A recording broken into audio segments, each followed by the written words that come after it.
Firstly, not everybody knows this, but I love to read. But what I love to do even more than reading is the book crusher.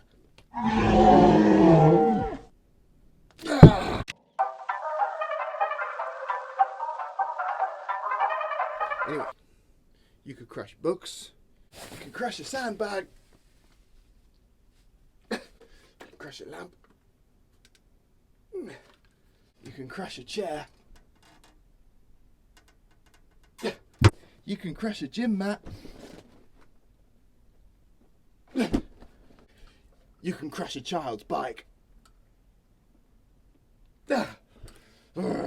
you can crush a parallel bar, you could crush anything that's not going to hurt your hands. The main thing is that you can keep the wrist fairly straight and you can squeeze as hard as you can, hands together, without hurting them. So find something suitable that's not going to break, that's not going to break you, and then let's do some book crusher. Specifically, we do the book crusher to develop chest strength, maximal strength, and to train you guys to be able to recruit the chest muscles more. This will make you better at push-ups and planches and things we use in the strength sessions which take strength from the chest. For the stronger guys, firstly, it just makes you better at contracting these muscles, which is great.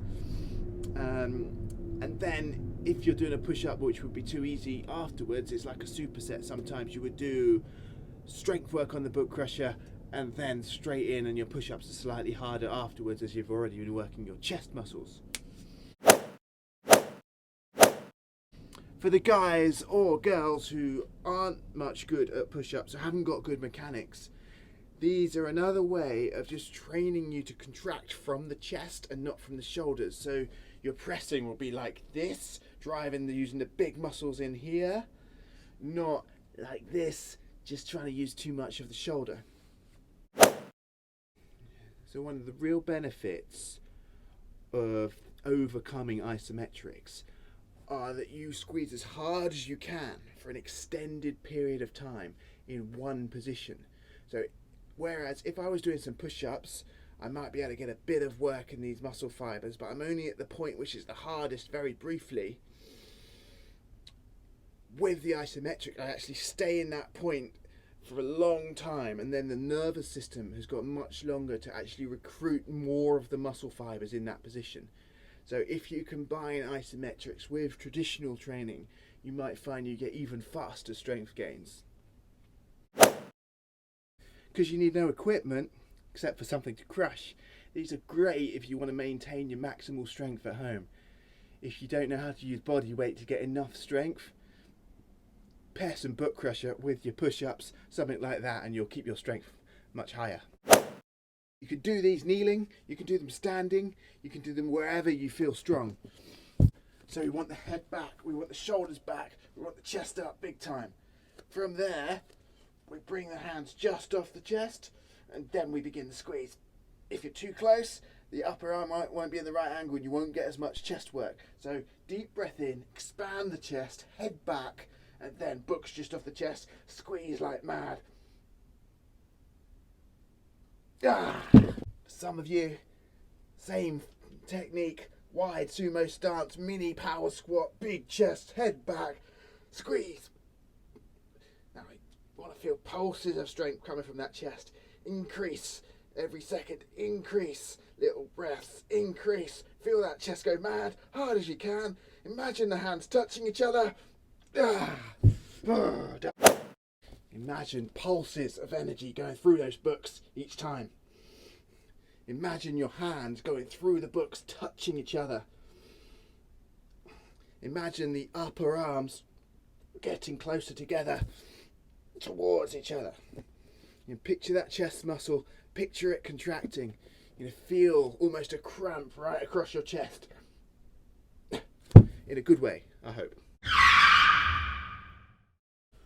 What we don't want to happen on these is that you let the elbows get too high and then you end up bending the wrist back too much and it hurts your wrist. Tends to happen with the people typically who don't lift much, who aren't well trained in pushing mechanics.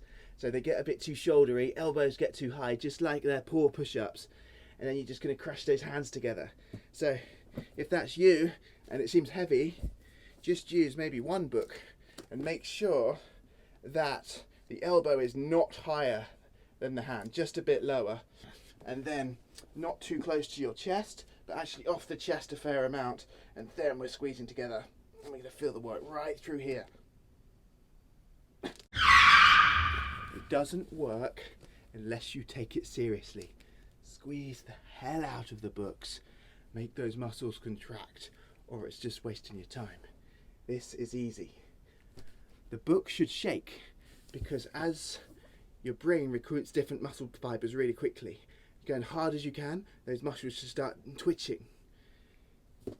That looks like this. It doesn't look like this. So when I see that in the class, I know you're not going as hard as you can. Just like pressing, we want to keep the shoulders down and the chest big. This position here. We don't want to allow the shoulders to lift and the elbows to lift and the neck to tense. That's weak mechanics going to hurt you. That's strong mechanics going to make you an athlete. Going to keep you healthy. It's really good, that one. Hands a bit wider for me, more chest. You've got to play with the width of the hand to see where you get the best contraction. Also, because it's static, it's quite good to vary the position, because that strength does carry over into different ranges of motion, but only to a certain amount. So it's great if you can do some narrow, some out wide, and just play with it a little bit.